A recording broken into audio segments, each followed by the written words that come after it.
Kia ora and welcome to the last video in the series Delightful Differentiation, video number 25. This problem here, we're going to bring back the asteroid for another go. So this curve here is called an asteroid if you didn't know. Parametric equations are given.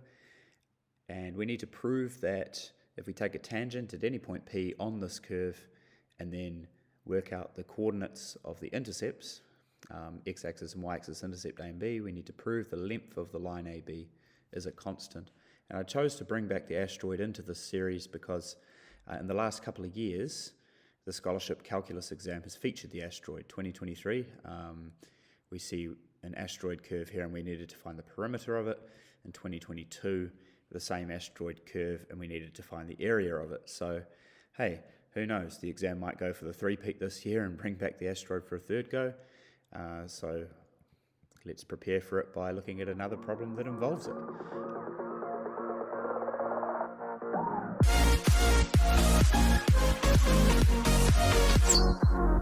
Okay, let's start by putting point P there on the asteroid. We need to find the tangent at that point P, and then we need to find the x and y intercepts of that tangent so that we can find the length AB and prove it's a constant. What it didn't say in the problem is that A up here is a constant. Okay, we start off by finding the equation of the tangent. We need differentiation to find the gradient. We're going to use parametric differentiation. Dx dt is equal to 2a multiplied by the derivative of cosine cubed, which is 3 cosine squared multiplied by negative sine. It's the chain rule there. Dy dt, actually I should always do dy dt first. It goes on top. Dy dt, derivative of y with respect to t, it's 2a multiplied by the derivative of sine cubed, which is 3 sine squared multiplied by the derivative of sine. And then if we divide those, dividing those gives us dy dx.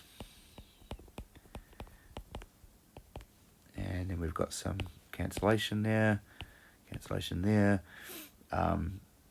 We can lose a sine on the top and a sine on the bottom, and likewise a cosine top and bottom, and we end up getting dy dx is equal to negative sine t over cosine t, which we could of course turn into minus tan of t.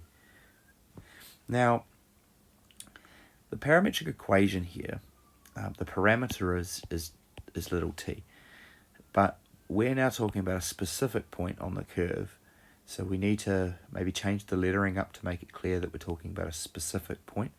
So what I'm going to do is here say at the point P, we'll say, I don't know, T is equal to capital T, therefore the slope M is equal to negative tan of T. We've got an equation of a tangent, which is y minus y1 equals m times x minus x1, just a straight line equation.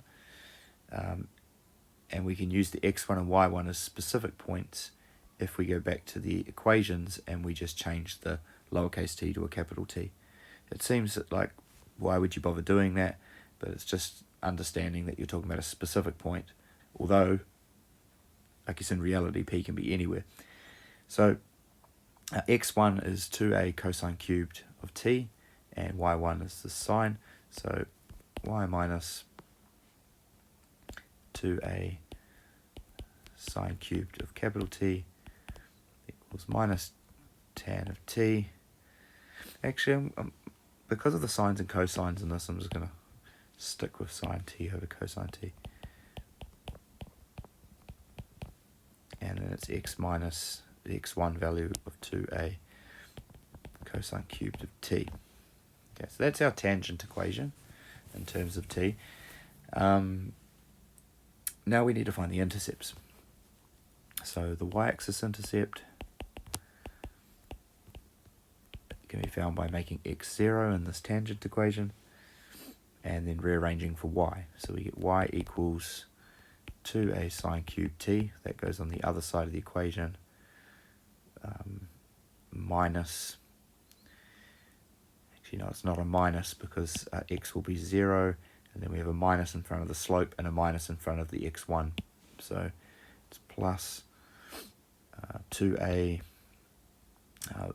We've got a sine t and a cosine squared, because there's a cosine in the denominator here that cancels with one of the cosines there. Okay, so that's the y-axis intercept in terms of t. Of course, it's dependent on t, because if you move the point P, the intercept changes.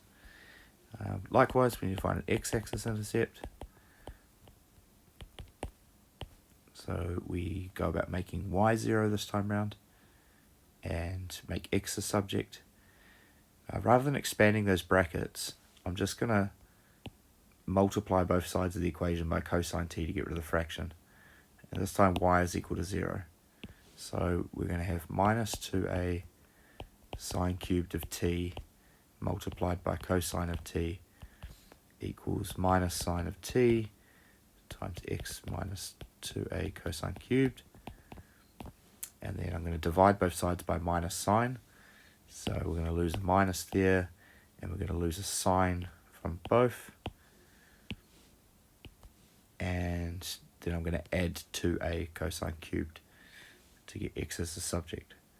So we're going to have x equals 2a cosine cubed of t plus 2a sine squared cosine t. Oopsies, about to do lowercase. Now, we should have expected that. There's some symmetry in this problem. The asteroid is symmetrical. We're trying to find a length, and it's proven to be a constant, so we're going to get some cancellations here. And as you can see, we've got 2a sine cubed, but the other one's 2a cosine cubed. And then here we've got 2a sine cosine squared, and this one's cosine sine squared. So kind of suggests we're on the right track here. Now, let's go back to this. We've just found these intercepts. Let's call them capital A and capital B. So Pythagoras tells us, or by the Pythagorean theorem, helps us find that distance. Finding the distance AB, we can go the square root of x squared plus y squared. So the length AB is the square root of the first thing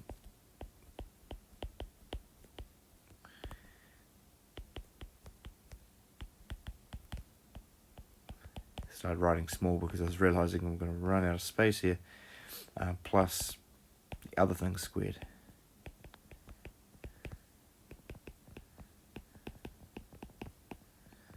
And let's hope that this thing simplifies. The first thing we can do is take out the 2a outside of the surd.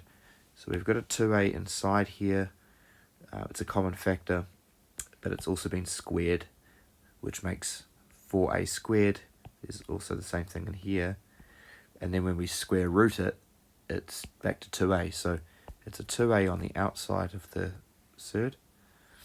And then we've got, what have we got left? We've got sine cubed here and a sine t there. So there's a common factor of sine, which can be pulled out as a sine squared, because it's inside the brackets. So sine squared t, and then what do we have left inside the brackets? We have a sine squared plus a cos squared. And then the other one, we've got cosine as a common factor. Pull it out of the squared, it's cosine squared. And then inside the brackets, we're left with cosine squared plus sine squared. How good. If you see sine squared plus cosine squared in problems, you get excited, or maybe that's just me. So we've got that there, we've got that there. Both of those equal 1. And then once we make them 1, we've got the same thing appearing again, sine squared plus cosine squared, which equals 1. The square root of 1 is 1. So this whole thing, the length, is equal to 2a, which is a constant. And speaking of constants, I hope you were a constant throughout the series and that you made use of all of the videos. But if this was just the only one that you watched, I hope it was useful for you.